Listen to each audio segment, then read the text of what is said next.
सारे डिसीजन जैसे मिलेगा, सारी लड़ाई वही लोग लड़ेंगे।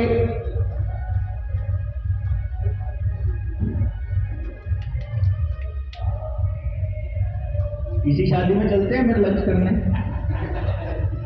तो गलत तुमने हमको ट्रेनिंग नहीं करने दिया, यहीं पे आएंगे और क्या जाएंगे हम।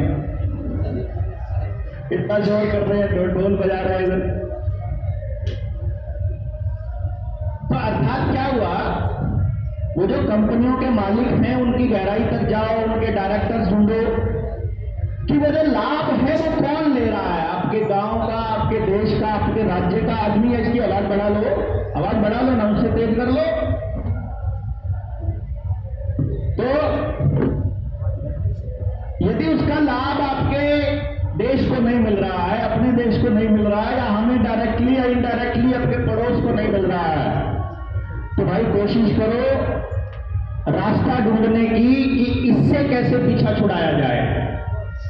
मैं ये नहीं कहता हूं अचानक से सब कुछ छोड़ दो, क्योंकि जिस दिन आपको यह समझ में आएगा कि टूथपेस्ट में सोडियम लोरेल सल्फेट है और उससे कैंसर होता है, तो सबसे पहले आपको यह भी समझ में आना चाहिए कि डेंटिस्ट आने के बाद ही दांत खराब होने शुरू हुए हैं।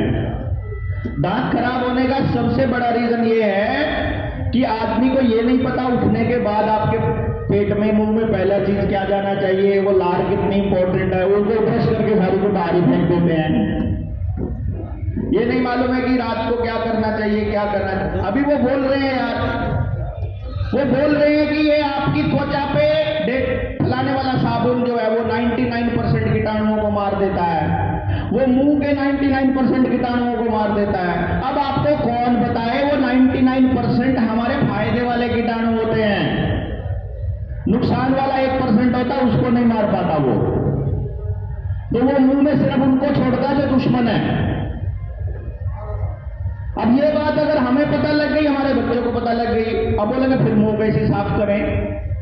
मुंह साफ करने के वैसे बहुत सारे रास्ते हैं। सुबह सुबह गन्ना चूस लो, गन्ना नहीं है तो फ्रूट खा लो, उससे पहले जो है उन सब चीजों से पहले दातुन कर लो। दातुन के लिए नीम चाहिए, नीम चाहिए तो लगाना पड़ेगा। उनको मालूम है कि अगर इनको जागृति आ गई तो नीम लगाने भागेंगे, इसलिए नर्सरी में पहले ही नीम का हाइब्रिड पौधा रखा हुआ है। तो फिर ओरिजिनल लोगों के पास जाना पड़ेगा, बोलेंगे आदिवासियों के पास मिलेंगे बीज, आदिवासियों के पास जाओ। आदिवासियों को पता चल रहा है इनको भी आधार कार्ड और सब्सिडी देनी चालू कर रखी है, इनको भी अपने वाले बीज दे रहे हैं। तो बिल्कुल बीज नाश करना है। समझ रहे हैं पूरी कहानी को? यानी कि उनको मालूम है कि कभी कोई आएगा, कभी कोई खाली जगाने का काम करेगा, क्योंकि उनको बड़ा मजा आता है। कोई आदमी आए, उनकी आवाज उठाए, किसानों की आवाज उठाए, किसानों की आवाज उठाते उठाते अपने 10, 20, 50 एकड़ जमीन ले ले। उनको पता है कि गरीबों की आवाज उठा करके हजारों करोड़ का महल बना ले। उनको मालूम है, वो चाहते हैं कि भीड़ को कह करके कि राजनीति वाले गंदे हैं, फिर अपनी पार्टी बनाकर अपनी राजनीति कर ले।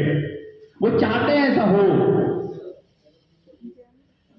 वो चाहते हैं। इसीलिए वो चीजें जो वो चाहते हैं अपन ने पहले ही कसम खा ली। अपनी पूरी टीम को इंस्ट्रक्शंस दे रखी है मैंने, जो लोग मेरे साथ आते हैं।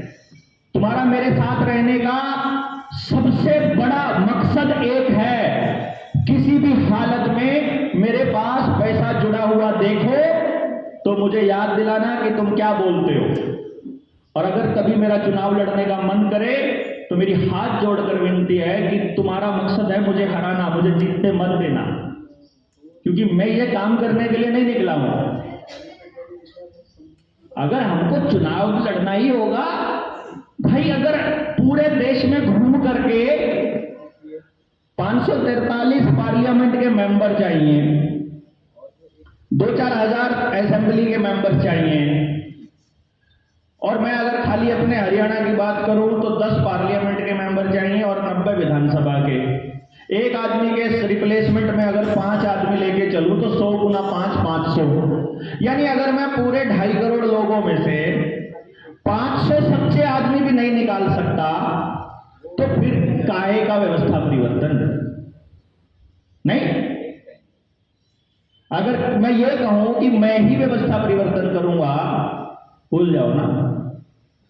हमको एक ऐसी व्यवस्था बनानी है कि जहां पर कुर्सी पर बैठे आदमी को नीचे बैठा, सामने बैठा आदमी या खड़ा हुआ आदमी ये बोल सके कि ये कुर्सी मेरी दी हुई है, तेरा घर मेरे पैसे से चलता है, तू जो एंजॉय कर रहा है ताकत वो मेरी दी हुई है। क्योंकि पुलिस अधिकारी को ताकत कौन देता है? संविधान या नेता। संविधान या नेता कौन है? हमारा रिप्रेजेंटेटिव। उसको ताकत किसने दी? हमने उंगली लगाकर, दबाकर, या बैलेट पेपर, है कि नहीं? मैंने अपनी ताकत अपने रिप्रेजेंटेटिव को दी, रिप्रेजेंटेटिव ने वो ताकत जो है अपने उस एग्जीक्यूटिव को दी, और उस एग्जीक्यूटिव ने हमारा घर सील कर दिया है, या हमको डंडे पिला दिए, या हमको सड़क पे बोला कि तुम इकट्ठे नहीं हो सकते 5 आदमियों से ज्यादा। अरे एक बार हो तो जाने दो, पूछेंगे उस अधिकारी से कि हम हो नहीं सकते, मान लिया, पर तुमको ये अधिकार देने की ताकत कहां से मिली, पहले बताओ तो सही। एक बार करेंगे हिसाब पर हिसाब करने की पोजीशन में तो आओ भाई। इसलिए आपको करना क्या है, अपनी सुबह से लेकर रात तक की एक्टिविटीज को एक बार गौर से देखना है कि उसका लाभ किसको मिलता है। फिर दूसरा ये देखना है, अच्छा सुबह से लेकर रात तक की छोड़िए, जन्म से मृत्यु तक का भी देखिए।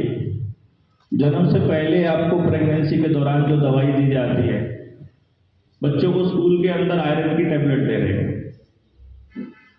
कौन गधा है हेल्थ डिपार्टमेंट में जिसको ये नहीं पता कि 40 साल से पहले आयरन खुद बना लेती है बॉडी, एक्स्ट्रा बाहर से आयरन लेने की जरूरत नहीं पड़ती है। कौन मूर्ख है जिसको ये नहीं पता है कि बच्चों को एक्स्ट्रा आयरन देने से उनकी डेफिशिएंसी बढ़ती है, उनके इम्यून सिस्टम डाउन जाता है, वो बीमार होते हैं, किसको नहीं पता? और अगर किसी को पता नहीं तो ऐसे लोगों को हेल्थ सिस्टम में बिठाया क्यों?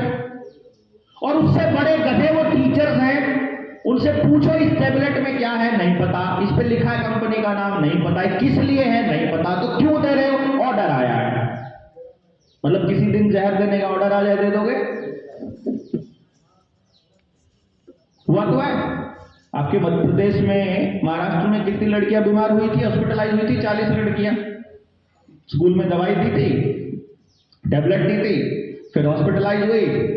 मास्टर जी को पूछा, मास्टर जी बोले मेरा तो कुछ नहीं, डिपार्टमेंट ने दिया, डिपार्टमेंट का। डॉक्टर बोला मुझे तो कुछ नहीं, ऊपर से आया। ऊपर वाला कहता है ऊपर से आया, फिर वो बोलता है कि गलत पैकेट आ गया होगा, ह्यूमन एरर, बात खत्म। अरे जिसकी बच्ची जिंदगी भर के लिए खत्म कर दी, उसका क्या? किसी को पैरालाइज हो गया, कोई बुखार पड़ा है, आज तक ठीक नहीं हो ली। यही काम जो है इधर कोरोना के दौरान लगे हुए इंजेक्शन के बाद देख लो, नहीं समझे? वो टीचर्स भी उल जलूल कुछ भी कर देते हैं। इसका मतलब ये हुआ, अच्छा एचपीवी की वैक्सीन तो वापस ही हो गई। देखो कमाल की बात, अब मैं आपको बताता हूं। एचपीवी की वैक्सीन को प्रमोट करने के लिए वो एक भांड थी, क्या नाम था उसका? श्रीदेवी की लड़की है। अरे नहीं, पूनम पांडे। अरे मैं नाम नहीं लेता जान के यार, मेरे को पता है क्यों एडवर्टाइजमेंट करें किसी की, ठीक है? उसने मरने का नाटक किया और फिर वो, याद है ना कि वो मर गई है, हार्ट अटैक हो गया है। फिर वो अगले दिन दोबारा इंस्टाग्राम पे आई, बोली मैं तो ना नाटक कर रही थी कि चर्चा में आऊंगी तो अगले दिन बोलूंगी कि मैं ना एचपीवी की वैक्सीन का प्रमोशन करने के लिए, ये तो एक सोची समझी चाल थी। क्या ड्रामा है यार ये। वो प्रमोट भी हो गई एचपीवी वैक्सीन, स्कूलों में लग भी गई, बहुत से बच्चों को लग भी गई, लड़कियों को। 2021 में बोला था 18 साल 14 से 18 साल की लड़कियों को लगने वाली है, बचा लेना अपनी बच्चियों को। अब पढ़िए, किसी को पैरालाइज होगा, किसी का कुछ, किसी का कुछ। और अब जब हेल्थ डिपार्टमेंट के सेक्रेटरीज को जब नोटिस गया सुप्रीम कोर्ट की तरफ से, हाथ खड़े कर दिए उन्होंने, हमको नहीं पता जी, डिपार्टमेंट का आया था ये तो।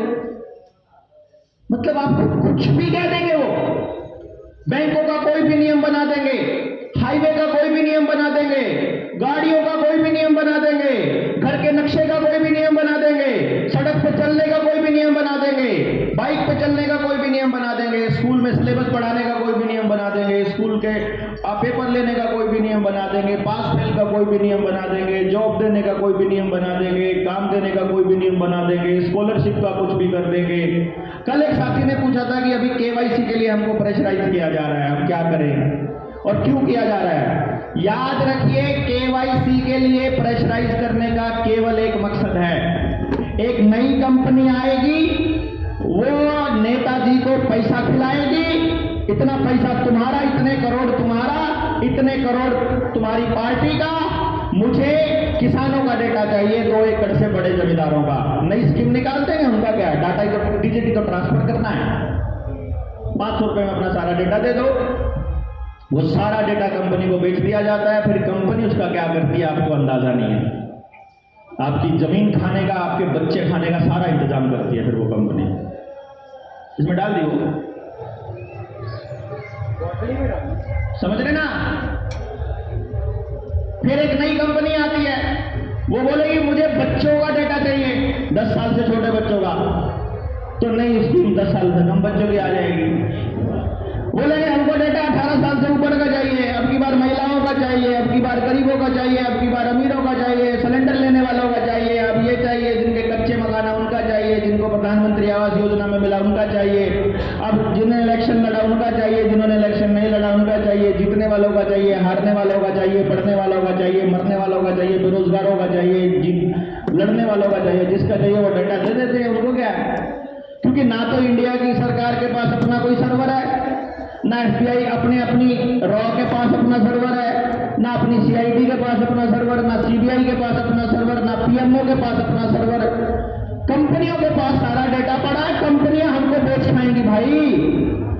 हमारे बुजुर्गों ने, हमारे पुरखों ने, भगत सिंह जैसे लोगों ने, सुभाष चंद्र बोस जैसे लोगों ने, शिवाजी महाराज जैसे लोगों ने इन्हीं कंपनियों से तो बचाने के लिए शहादत दी थी। यही तो आ रहे थे, और कौन था? अब की बार उन कंपनियों के मालिक हमारे बीच के आदमी बनाकर भेजे हैं। जब आदिवासी खत्म करने हैं तो द्रौपदी मुर्मू को राष्ट्रपति बना दिया गया, बढ़िया है। क्यों जी? जब पंजाब को खत्म करना है तो एक पगड़ी वाला भगवंत मान नौटंकी बिठा दिया। अब सारे बुजुर्गों का डेटा ले रहा है, अब बनाएंगे हम तुम्हारा वो, बोले तो कौन सा मोहल्ला क्लिनिक के नाम पर सारी जमीनें अपने नाम कर ली, सारे बुजुर्गों का डाटा ले लिया, सबको वैक्सीन लगा दी। अब बढ़िया तसल्ली बिठाएंगे सारे बुजुर्गों की। लड़ने वाले गए, पगड़ी वाले उड़ गए, और पगड़ी वाले निपट गए, और जो बिना पगड़ी वाले थे वो कह रहे हैं पंजाब में कुछ नहीं रखा, कैंसर ही कैंसर, अपन तो चले कनाडा अमेरिका। वहां पूरे गांव के गांव खाली पड़े हैं। इधर जो ला करके उस बिहार से जहां खाने को भी कुछ नहीं मिलता है, उस एरिया से जंगल से ला करके लोगों को वहां बिठा देते हैं। यहाँ दिल्ली के कोई वो ठेकेदार जो कहते हैं तुमको इतना 200 रुपया रोज का 1 रुपया तनख्वाह मिलेगी, वो परिवारों को पैसा भेजते हैं, वो जाके कोठियों में रहते हैं, और सारा पंजाब जो है वो बिहार बनने जा रहा है। पंजाब के बिहार बनने में दिक्कत नहीं है, दिक्कत यह कि बिहार को बिहार नहीं रहने दिया जा रहा। बिहार में नौकरी करने के लिए पंजाब से लाए जा रहे हैं नौजवान। नहीं समझे? आपके यहाँ काम करने के लिए हमारे वहां से लाए जा रहे हैं, हमारे यहाँ से जा रहे हैं। क्या ड्रामा चल रहा है आपको नहीं समझ आ रहा, और नहीं समझ आ रहा तो भाई खोजबीन करना पड़ेगा। मैं कितना बताऊंगा, मतलब कितना, सोचो। मैंने सिर्फ